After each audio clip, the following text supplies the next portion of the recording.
நடுவர்களே, இந்த பட்டிமன்றத்தை போல எனக்கு மன வருத்தத்தை ஏற்படுத்திய பட்டிமன்றம் இதுவரை நடந்ததே. நீங்க மேடைக்கு வரும்போது எனக்கு தெரியும். ஆமா, மேடைக்கு வரதுக்கு முன்னாடி எப்படி தெரியும்? மேடையில தான் எனக்கு மன வருத்தம் வர்ற மாதிரி ஒண்ணு நடந்தது. என்னதுமா? ரொம்ப உணர்ச்சி வசப்பட்டு நீங்க 10 ரூபாய்க்கு நடிக்க சொன்னா 10,000 ரூபாய்க்கு நடிக்க சொல்லுங்க. நடிப்பே வராதுமா. சில படங்களை பார்த்து அதை நாங்களும் தெரிந்து கொண்டோம். அதனாலதான் நான் நடிக்கிறது இல்லை. இது ஓகேவா? நான் நடிக்கிறது இல்லை. ஐயா, ஒரு சின்ன பிள்ளை எங்க அணியில பேசுது. இப்பதான் பட்டிமன்றத்துக்கு பேச வந்திருக்கு. நீங்க என்ன செய்யணும்? பாச கட்சி தானே நீங்க 3 பேரும். அந்த பிள்ளை, நீங்க பாசத்தை உண்மையிலேயே நம்பினா இந்த 3 பேரும் பேச வருகிற அந்த சின்ன பிள்ளையிடம் பாசத்தோடு நடந்து கொண்டிருக்க வேண்டும். நீங்க 3 பேர் எப்படி நடந்துக்கிட்டீங்க? முதல் ஆளு பேசுறாரு, அவர் ஒண்ணும் அவ்வளவு ஒர்த்து இல்லையா? யாரு? சிவசதீஷ். அவருக்கு நல்ல பொண்ணு கிடைச்சது, இவருக்கு இன்னும் பொறாம. இவர் பொண்ணுக்கே கல்யாணம் 6 வயசு வந்தாச்சு. அவரே ஒர்த்து இல்லைன்னா உங்களை பத்தி என்ன சொல்லுவது? உங்களுக்கே ஒருத்தர் பொண்ணு கொடுத்துருக்காரு, அவருக்கு பொண்ணு கொடுக்க மாட்டாரு. சரி, அவர் தான் அப்படின்னா அடுத்து வந்த கவிதா, மிஸ்டர் சதீஷ். ஏன் நாங்க சொல்ல மாட்டோமா? மிஸ்ஸஸ் கவிதா எங்களுக்கு சொல்ல வராதா? சொல்லுங்க, சொல்லிட்டீங்கல்ல. கவிதா வாயில ஒரு நல்ல வார்த்தை வராது. சிவசதீஷரோட மாமனார் காணாம போனோம். ஏற்கனவே இவர் வந்தாலே அவர் காணாம போயிடாரு. அதுல மிஸ்டர் சதீஷ் பெரிய ரம்யா கிருஷ்ணன் நினைப்பு. நீலாம்பரி. ஆமா, அந்த காலை தூக்கி அப்படி போடல அப்படின்னா நீங்க சொல்லிட்டு வச்சிருப்பீங்க. நியாயமா அடிக்கிறேன். நானே ரஜினிகாந்தா உங்க மாப்பிள்ளைக்கு பதிலா. ஏமா, இப்பதான் எனக்கு நடிக்க வராது. நீங்க இப்ப தேவையில்லாம சினிமாவை எடுக்கிறீங்க. சரி, அப்புறமா அந்த கவிதா தான் அப்படி பேசினா. அடுத்து பேச வந்த ரேவதி. என்ன கவிதா என்ன சொன்னாங்க கேட்டீங்களா? மைக் சரியா இருக்கு. கவிதா என்ன சொன்னாங்க கேட்டீங்களா? சின்ன தம்பி படத்துல எனக்கு கல்யாணம் எனக்கு கல்யாணம், அதுதான் சிவசதீஷா. என்னமா அநியாயம்! விவரம் இல்லாத என்ன 3 பேருமா சேர்ந்து. ஆமா, ரேவதி சொல்றாங்க சதீஷ் உடம்புல 100 மில்லி லிட்டர் கூட ரத்தம் இல்லையா. இவங்க பெரிய டாக்டர், இவங்க அளந்து பார்த்தாங்க. பேசுற போது பொதுமக்கள் எல்லாம் கை தட்டவில்லையே என்று என் தம்பிக்கு கொஞ்சம் மன வருத்தம் இருந்த காரணத்தால் 2 யூனிட்னு சொல்றதுக்கு பதிலா 2 லிட்டர்னு சொல்லிட்டாங்க. அது டங்கு ஸ்லிப் ஆயி. ஆமா, அப்ப கூட பேசுற ஒரு பேச்சாளர் ஒருவேளை டங்கு ஸ்லிப் ஆகி ஒன்னு தப்பா சொல்லிட்டா கூட நம்ம தம்பி தானே, எதிர்கட்சியில இருந்தா என்ன, பாசம் எல்லாரையும் ஒன்று சேர்க்கும் அப்படின்னு பெருந்தன்மையா இருக்க வேண்டிய இந்த 3 பேரும் கொஞ்சம் கூட பெருந்தன்மை இல்லாம பாசம் இல்லாம பேசிட்டு பாசம் தான் சிறந்தது 3 பேரும் சொல்றாங்க. நடுவர் வேற அப்பப்ப கைதட்டி அவர்களை பாராட்டுகிறார். பொதுமக்களே, இந்த பாவத்துக்கெல்லாம் நான் பொறுப்பே இல்லை, நீங்களே பாத்துக்கங்க. இது ஏதோ கவுண்டமணி சொன்ன டயலாக் மாதிரி இருக்கு. கவிதா ஜவஹர் பேசுற போது சொல்றாரு, நமக்கு எதுக்குமா மகாத்மா காந்தி காமராஜர்லாம், அவங்க எல்லாம் மிகப்பெரிய மனிதர்கள். நாம பேசுவது குடும்பத்தை பற்றி. காமராஜர் திருமணமே செய்து கொள்ளாமல் எந்த உறவும் இல்லாமல் இந்த நாட்டுக்காகவே வாழ்ந்த ஒரு மாமனிதர். மகாத்மா காந்தி அவர் குடும்பத்துக்காக கொஞ்சம் கூட பணம் சம்பாதிக்காமல் நாட்டுக்காகவே வாழ்ந்தவர். இப்படிப்பட்டவர்கள் ஒரு தேசத்தில் இருப்பது நமக்கு பெருமை. ஆனால் இப்படிப்பட்டவர்கள் கோடியில 1 2 தான் இருக்க முடியும். கவிதாவை பார்த்து கேட்கிறப்ப கவிதா வீட்லயே ஒரு பொண்ணுக்கு மாப்பிள்ளை பாக்குறாங்கன்னு வச்சுக்கணும். அவங்க தங்கச்சியோ ஏதோ சித்தி பொண்ணு யாருக்கோ மாப்பிள்ளை பாக்குறாங்க. கவிதாவே அவங்களுக்கு ஊர் முழுக்க விசிறிகள் இருப்பதனால் இங்கெல்லாம் வந்து சொல்லி வச்சிருக்காங்க, நல்ல மாப்பிள்ளை கிடைச்சா சொல்லுங்கன்னு சொல்லி. விசிறி? ஆமா, இருக்காங்களே இல்லையா? இருக்கு, ஃபேன் நிறைய இருக்கு. ஒரு நல்ல மாப்பிள்ளை, தங்கமான குணம், அவரை மாதிரி நல்ல ஒரு உலகத்திலேயே இருக்க மாட்டார். என்னங்க செய்யறாரு அவர்? அரையாடை கட்டி கொண்டு தேசத்துக்கு மகாத்மா காந்தியை போல சேவை செய்கிறார். பொண்ணு கொடுப்பீங்களா? சுண்டல் வாங்கி தின்னுட்டு இருக்காரு. சொல்லுங்க, பதில் சொல்லுங்க. நீங்க தானே சொன்னீங்க மகாத்மா காந்தியை போல உண்டா? நம்ம வீட்டுல ஒரு பொண்ணுக்கு மாப்பிள்ளை வந்து அப்படி பாப்போமா? நம்ம மொத கேள்வி என்ன கேட்பீங்க? ஒரு நல்ல மாப்பிள்ளை இருக்குங்க, எல்லாமே சரிங்க, மாமனார் மாமியார் பிக்கலே கிடையாது, அவங்க வேற ஊர்ல இருக்காங்க, நல்லா படிச்சிருக்கு பையன், பார்க்க சூப்பரா இருக்காரு, நம்ம சிவசதீஷ் மாதிரி இருக்காரு. 230 நாள். சரி, நம்ம அரவிந்த் சாமி மாதிரி இருக்காரு. இப்படி உடனே கல்யாணம் பண்ணி கொடுப்பீங்களா? முத கேள்வி என்ன கேள்வி கேட்பீங்க? என்ன சம்பளம், எவ்வளவு வேலை பார்க்கறோம் கேட்பீங்களா மாட்டீங்களா? அப்ப 2 பேரை இணைப்பறவைகள் ஆக்கி அவர்களை பாசத்திலே ஒன்று சேர்க்க வேண்டிய திருமணம் என்ற பந்தத்துக்கு ஏங்க மைக் செட்டுக்காரர் மத்த எதிர்கட்சியோட சேர்ந்து சதி பண்றீங்க? இப்பதான் ஓரளவு லேசா கைத்தட்ட ஆரம்பிக்கிறாங்க, அப்ப மைக்க கெடுங்க. அப்ப திருமணம் என்ற பந்தத்திலே இருவரை இணைப்பதற்கு, பாசத்திலே இருவரை இணைத்து போடுவதற்கு முதல் படியாக நீங்கள் வைக்கிற அளவுகோலே அவர் என்ன சம்பாதிக்கிறார் என்று நீங்கள் என்பதை நீங்கள் ஒத்துக்கொண்டால் பணம் தான் எல்லாத்துக்கும் அடிப்படை. உறவுகள் நல்லா இருக்கணும்னா பணம் இருந்தா தான் முடியுன்றது இங்க இருக்கிற பெண்களுக்கு ஒருவேளை தெரியுமோ தெரியாது, ஆண்களுக்கு கட்டாயமா தெரியும். ஒவ்வொரு உறவுக்கு உங்களை சில பேர் வெளிநாட்டுல போய் வேலை எல்லாம் செஞ்சுட்டு வந்திருப்பீங்க, இருக்கீங்களா? இல்ல உங்க உறவுக்காரங்க யாராவது இருப்பாங்க, வெளிநாட்டிலிருந்து நிறைய பாசத்தோடு திரும்பி வந்தார், மதிப்பீங்களா நீங்க? யாராவது சும்மா வந்துட்டு போய் என்ன பிரயோஜனம்? ஒரு சாக்லேட்டை கூட காணும், பாசம் இருக்கான், பாசம் கேட்பீங்களா மாட்டீங்களா? உறவுகளை பாசத்தோடு அணுக வைப்பதற்கே பணம் தான் காரணம்னாக்க எது நம்ம அச்சுறுத்துகிறது? எதை பார்த்தாங்க பயமா இருக்கு? இங்க இருக்கிற எல்லா பெண்களையும் பார்த்து கேட்கிறேன், உங்க அக்காவோட தங்கையோட ஒரு சண்டை வந்துருதுன்னு வச்சுக்கோங்க, வர வேண்டாம், வந்துருது, வருது. உடனே உங்களுக்கு முதல் உணர்ச்சி என்ன உணர்ச்சி வரும் சொல்லுங்க? சண்டை வந்துருச்சுங்க, உன் மூஞ்சில நான் இனிமே முழிக்க மாட்டேன், என் மூஞ்சில நீ இனிமே முழிக்க மாட்டேன்னு உங்க அக்கா சொல்லிட்டாங்க. முதல் உணர்ச்சி என்ன வரும்? பொசு பொசுன்னு கோபம் வரும். நான் என்ன அவ்வளவு சாதாரணமாளா, நீ என் மூஞ்சில முழிக்க மாட்டேன்னா நானும் உன் மூஞ்சில அது முதல்ல வருது கோபம். ரெண்டாவது வருது அழுக, என்னப்போ இப்படி சொல்லிட்டு அவளுக்கு நான் என்னெல்லாம் சொல்லியிருக்கேன். ஆனா உடனே மனசுல தோணும், இதெல்லாம் கொஞ்ச நாளானா சரியா போயிரு, தானே வந்து நிப்பா. இந்த 3 உணர்ச்சி தான் வரும். ஆனா உங்க வீட்டுல அடுத்த நாள் பொங்குவதற்கு அரிசி இல்லை என்றால் என்ன உணர்ச்சி வரும்? என்ன உணர்ச்சிங்க வரும்? கோபம் வருமா? ஆத்திரம் வருமா? பயம் வரும். ஐயோ, வீட்டுல பிள்ளைகளை வச்சிட்டு இருக்கோமே, இந்த மனுஷன் கொண்டு வந்த காசெல்லாம் எந்தெந்த கடையிலயோ போட்டுட்டு வீட்டுல கொடுக்காம அதை எடுத்துட்டு போயிட்டாரு, நான் எப்படி மானமா பொழைப்பேன்னு ஒரு பயம் வருது பாருங்க. அப்ப பயம் என்கின்ற உணர்ச்சி தான் தலைப்புல இருக்கு. அந்த உணர்வு எப்ப வரும்னா கையில காசு இல்லாதப்போ வரும்.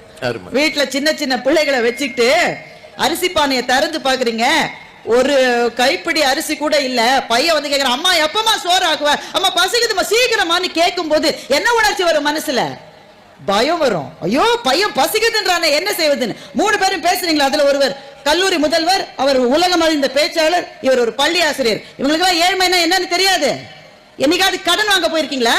கடன் வாங்கி பழக்கம் இருக்க வேணாங்க, இருக்க வேணாம். அந்த அனுபவம் யாருக்குமே வரக்கூடாது இந்த உலகத்துல. ஆனா அந்த அனுபவம் நாங்க வாங்கினதுல நான் பார்த்திருக்கேன். நான் சென்னையில அடுக்குமாடி குடியிருப்புல இருக்கேன், ஒரு அபார்ட்மெண்ட்ல இருக்கேன். அந்த அபார்ட்மெண்ட்ல ஒரு வீட்டுல இருந்து மாத்திரம் வாடகை கொடுக்கவே மாட்டாங்க. அந்த வீட்டுல இருக்கிறவர் சினிமாவில ஏதோ லைட் பிடிக்கிற தொழில் செய்யறார். இந்த ஸ்ட்ரைக் எல்லாம் வந்தது இல்ல கொரோனா சமயத்துல, ஒரு படப்பிடிப்பு நடக்கல, வேலையே கிடையாது அவருக்கு. வீட்டுல பல நாள் பட்னி. அவர் வீட்டுல 5 வயசு பொண்ணு, அந்த பொண்ணு பேர் கூட எனக்கு நினைவு இருக்கு, தேஜான்னு ஒரு பொண்ணு, 5 வயசு பொண்ணு. அந்த அபார்ட்மெண்ட்ல இருக்கிற ஒவ்வொரு வீட்டுக்கும் முறை வச்சுட்டு அந்த பொண்ணை அனுப்புவார். முதல் நாள் எங்க வீட்டுக்கு வரும், அடுத்த நாள் பக்கத்து வீட்டுக்கு போகும். அவங்க அப்பா ஒரு சீட்டு மட்டும் கொடுத்துருப்பாரு, தயவு செய்து கொஞ்சம் அரிசி கொடுக்கவும், இல்ல தயவு செய்து ஒரு கைப்பிடி அளவு பருப்பு கொடுக்கவும், தயவு செய்து ஒரு 50 ரூபாய் பணம் கொடுக்கவும். ஒவ்வொரு நாளும் அவர் அப்பா எழுதி கொடுப்பாரு, எந்த வீட்டுக்கு போகணும்னு சொல்லுவாரு. அந்த குழந்தை அந்த சீட்டை வச்சுட்டு வீட்டு வாசல்ல வந்து நிக்குங்க. வெறும் 5 வயசு குழந்தை. அந்த குழந்தை கேட்காது, எங்க அப்பா இதுல அது என்ன சீட்ல என்ன எழுதிருக்கு அது தெரியாது அந்த பிள்ளைக்கு. அதை நம்ம கிட்ட கொடுத்துட்டு வீட்டு வாசல்லயே நின்றுட்டு இருக்கோம். என்ன சொல்லி அனுப்பிச்சிருக்காங்க தெரியுமா? அவங்க கொடுக்கற மட்டும் நீ வரக்கூடாது வீட்டுக்கு, அங்கேயே நில்லுன்னு சொல்லி அனுப்பிச்சிருக்காங்க. அந்த சின்ன குழந்தையினுடைய கண்ணை நீங்க 3 பேரும் பார்த்திருந்தா இந்த அணியில இன்னைக்கு உட்காந்து பேசியிருக்க மாட்டீங்க. வறுமையை போல அச்சம் தரக்கூடாது வேற ஏதாவது இருக்கா இந்த உலகத்துல? நான் கேக்குறேங்க, நிறைய வீட்டுல பாசம் இல்ல பாசம் இல்லன்னு 3 பேர் சொன்னாங்க. ஒரு தாத்தா பின்னாடியே ஓடி போனாரா, ஒரு சட்டையை கொடுக்கறதுக்கு போனாரா, பேரனை இன்னொரு தடவை நாப்பா. இந்த தாத்தாவுக்கு கூட பேரனையே பார்க்க முடியாட்ட கூட ஒரு சின்ன பயம் இருக்கும், ஒரு கலவரம் இருக்கும். சரி, ஒரு கட்டத்துல சண்டையே வந்து உறவுகள் பிரிஞ்சுட்டாலும் அவருக்கு அவர் பிரிஞ்சுட்டாரு. இப்ப ஒரு கட்டத்துல சண்டையே வந்து உறவுகள் பிரிஞ்சா கூட நம்ம மனசுல வருத்தம் வரும். ஆனா உறவுகள் பிரிஞ்சு போனதுக்காக ரொம்ப எக்ஸ்ட்ரீமா முடிவு எடுக்க மாட்டாங்க, உண்டா இல்லையா? விபரீதமான முடிவுகளை உறவுகள் பிரிஞ்சு போனதுக்காக யாராவது எடுத்திருக்காங்களா? ஆனா எத்தனை நாள் செய்தித்தாள்ல பாக்குறோம், குடும்பத்தோடு தற்கொலைன்ற பயங்கரமான செய்தியை பாக்குறோம். அந்த புகைப்படத்தெல்லாம் நீங்க பார்க்கவே கூடாது. போலீஸ்ல வேலை செய்யறவங்களை நினைச்சா எனக்கு சில சமயம் கஷ்டமா இருக்கும். அந்த மாதிரியான காட்சிகளை அவங்க பார்ப்பாங்க. ஒரு குடும்பத்துல 4 பேரு 5 பேர், சின்ன சின்ன பிள்ளை. ஏன் சார் அந்த பெரிய முடிவு எடுக்கிறாங்க? பிள்ளைங்களுக்கு விஷம் கொடுக்கிற நெஞ்ச ஒரு அப்பா அம்மா எப்படி சார் வரும்? அது கூட வருகிறது என்றால் அந்த அளவு கடன் தொல்லை இருக்கிற குடும்பத்தில் தான் அப்படிப்பட்ட முடிவுகளை எடுக்கிறார்கள் என்று சொன்னால், பணம் பற்றாக்குறையானால் வாழ்க்கையை வாழுவதற்கான தகுதியே எங்களுக்கு இல்லை என்ற முடிவுகளை எடுக்கிறார்கள் என்று சொன்னால் எந்த பற்றாக்குறை உங்களுக்கு அச்சம் தருகிறதுன்னு யோசிச்சு பாருங்க. இந்த 3 பேருக்கு மறந்து போய்விட்டது நடுவர் அவர்களே, உங்களுக்கு மறந்துருக்காது. கொரோனா வந்த 2 வருஷம் நம்ம தமிழ்நாட்டுக்கு வேலை தேடி வந்த வட இந்தியாவிலிருந்து வந்த சகோதரர்கள் எல்லாம் பிள்ளைய தோள் மேல வச்சுக்கிட்டு 500 கிலோமீட்டர் 400 கிலோமீட்டர் நடந்தே போனானே. அந்த பரிதாபத்தை நம்ம மறந்துட முடியுமா? 2 வருஷம் வேலை இல்ல, பணம் இல்ல, கையில காசு இல்ல. ஆனா எது நம்ம உயிரோட வைத்திருந்தது? குடும்பத்துல பாசம் இருந்ததுனால எப்படியோ உயிரோட இருந்தோம். ஆனா உயிரோட இருப்போமான்னு ஒவ்வொரு நாளும் அச்சம் வந்தது எந்த காரணத்தினால்? காசு இல்லாட்டதாங்க மனசுல பயம் வரும். நடுவர் என்ன தீர்ப்பானால் கொடுக்கலாம், ஏன்னா அவர் இன்றைக்கு நடுவர் நல்ல தீர்ப்பை கொடுப்பார். ஆனா அவருடைய புக்கிலேயே அவர் ஒண்ணு எழுதியிருக்கார். அதை மாத்திரம் சொல்லிட்டு நான் விடை பெறலாம்னு நினைக்கிறேன். அவர் புஸ்தகத்துல எழுதுறதுதான் சொல்றேன். நான் சொந்தமா இட்டு கட்டில கவிதா ரேவதி கதை கதையா அடிச்சாங்களே, அந்த மாதிரி நான் அடிக்க மாட்டேன். உங்களுக்கு கதை சொல்லவே தெரியாது. பின்ன இவங்க அனிமாதி கதை சொல்லுங்க. ராஜ்குமார் பேசுற போது சொல்றாரு, சொந்தங்கள் வந்து போகிற வீடு சொந்த வீடு, பட்ட அவமானங்கள் மறக்காது நண்பர்களே. மனத்திலே விழுந்த சில காயங்கள், எந்த காலத்தினாலும் ஆற்றப்பட முடியாத அவமானங்கள், அதெல்லாம் எப்படி வருதுன்னா, காசு இல்லைன்னு ஒருத்தர் நம்மை பார்த்து நகைத்த அந்த ஒரு வினாடியை நம்மால மறக்கவே முடியாது. அதனால உண்மையில் இந்த சமூகத்தில் எதற்கு மரியாதை? ஒரு காலத்தில் இந்த சமூகத்தில் ஒழுக்கத்துக்கு மரியாதை இருந்தது, ஒரு காலத்தில் இந்த சமூகத்தில் படித்தவனுக்கு மரியாதை இருந்தது, ஒரு காலத்தில் இந்த சமூகத்தில் அன்பு இருக்கிறவர்களுக்கு மரியாதை இருந்தது. அதெல்லாம் மாறி போய் இன்று யார்கிட்ட காசு இருக்கோ அவர்களுக்கு தான் இந்த சமூகத்தில் மரியாதை என்ற நிலைமை எப்போது வந்து விட்டதோ, அப்படி வந்ததை பத்தி எனக்கு மகிழ்ச்சி இல்லை, எனக்கும் வருத்தம் தான். ஆனா அதுதான் நிதர்சனம், அதுதான் யதார்த்தம்.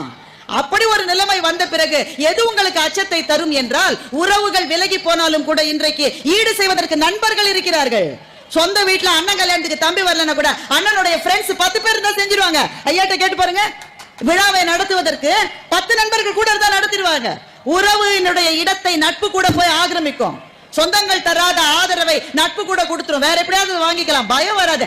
நம்ம சமாளிச்சுக்கலாம், தைரியம் வரும். எப்ப பயம் வரும்னா, கையில எப்ப காசு இல்லையோ, நம்முடைய குழந்தைகளுக்கு சாப்பாடு போட முடியாம, அவங்க விரும்புகிற கல்வியை கொடுக்க முடியாத நிலைமை எனக்கு வாழ்க்கையில வந்து நான் தோத்து போயிருவேனோன்னு எப்ப ஒரு மனிதனுக்கு பயம் வருகிறதோ, அந்த பயம்தான் பயங்கள் எல்லாவற்றிலும் பெரிய பயம்.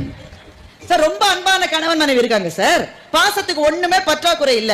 மனைவிக்கு கொஞ்சம் உடம்பு சரியில்லை, டாக்டர்கிட்ட போய் காமிச்சிருக்காங்க. டாக்டர் சொல்றாரு, ஒருவேளை கொஞ்சம் பெரிய நோயா இருக்கலாம். ஐயா, அரசு மருத்துவமனையில பாத்துடலாமா? ஐயா, பார்க்கலாம், ஆனா இங்க சில வசதிகள் இல்ல, பக்கத்திலே பிரைவேட் இருக்கு, அங்க போனா உடனே பார்க்கலாம் சொல்றாருன்னு வைங்க. அரசு மருத்துவமனை நல்லா தான் பாக்குறாங்க. ஒருவேளை வசதி இல்ல, அந்த மருத்துவமனையில போய் கேட்கிறாரு, இந்த வியாதி வந்தா எவ்வளவுங்க செலவாகும்? அதாகுங்க ஒரு 5 லட்சத்துல 10 லட்சம் ஆகுன்றாரு. இவர் கையில அவ்வளவு பணம் இல்ல. அன்னைக்கு ராத்திரி அவருக்கு பயம் வருமா வராதா? பாசம் நிறைய இருக்கு, பாசம் பயத்தை நீக்காது. அவர் கையிலேயே பணம் இருந்தா மனைவிட்ட சொல்லுவாரு, பணம் வச்சிருக்கேம்மா, என்ன வியாதினாலும் நான் குணப்படுத்திடுவேம்மா என்று. பாசத்தை முழுமையாக வெளியே காட்டக்கூட பணம் தேவையா இருக்கிற ஒரு சமூகத்தில் நின்று கொண்டு 3 பேர் பேசுறாங்க, பாசம் குறைந்ததால் தான் எங்களுக்கு பயமாக இருக்கிறது என்று. பணக்காரர்கள் அப்படித்தான் பேசுவார்கள். பணத்தினுடைய அருமை ஏழைகளுக்கு தான் தெரியும், ஏழைப்பாழைக்கு தெரியும் சார். அடுத்த வேளை பசி வருவதற்குள் என்னுடைய குழந்தைக்கு சாப்பாடு வாங்கி கொடுக்கிறதுக்கு என் கையில காசு வரணும்னு தெருவுல பஞ்சு மிட்டாய் வித்துட்டு போற சகோதரர், பலூன் வித்துட்டு போற சகோதரர், அன்னைக்கு ஒரு நாள் கலெக்ஷன் ஆகல, திடீர்னு மழை வந்து போச்சு, வெளியிலேயே வர முடியல. உங்க ஊர்ல எங்க சீசனை நம்பி பழைக்கிறவங்க எத்தனை பேர் இருக்காங்க? நிறைய இருக்காங்க. ஒரு சீசன்ல பயங்கரமா வெள்ளம் வந்து யாருமே குளிக்க கூட, யாரும் வரக்கூடாதுன்னு சொல்லிட்டா எத்தனை வயிறுகள் பசியால் வாடும் யோசித்து பாருங்கள். அன்றைக்கெல்லாம் அவர்களுடைய வீட்டில நிறைய பாசம் இருக்கும். பாசம் பயத்தை தணிக்காது. நாளைக்கே மழை நின்னுடும், திரும்ப சீசன் ஆரம்பிச்சிடும்ன்ற ஒரு வார்த்தை வந்தால், அப்பா கலெக்ஷன் வந்துரும்ன்ற நினைவு வந்தால் தான் பயம் போகும். கையிலே காசு இருந்தால் தான் பயம் தீரும். அதனால் தான் வள்ளுவர் சொன்னார், செய்க பொருளை செருணர் செருக்கு அறுக்கும் ஏக்கு அதனில் கூறியது இல் என்று சொன்னார். அவர் துறவி, அவர் கையில காசு இருந்திருக்காது. ஆனா நம்ம பார்த்து அவர் சொன்னாரு, தயவு செஞ்சு பணத்தை கையில வச்சுக்கடான்னு நம்ம பார்த்து சொன்னார். ஏன் பணத்தை வச்சுக்கணும்னா, ஒன்ன பார்த்து ஏளனமா சிரிக்கிறவனுடைய சிரிப்பை அறுக்கக்கூடிய ஆயுதம் பணத்தை தவிர வேற எதுவும் இல்லை என்று வள்ளுவரே சொன்ன பிறகு எங்கள் நடுவர்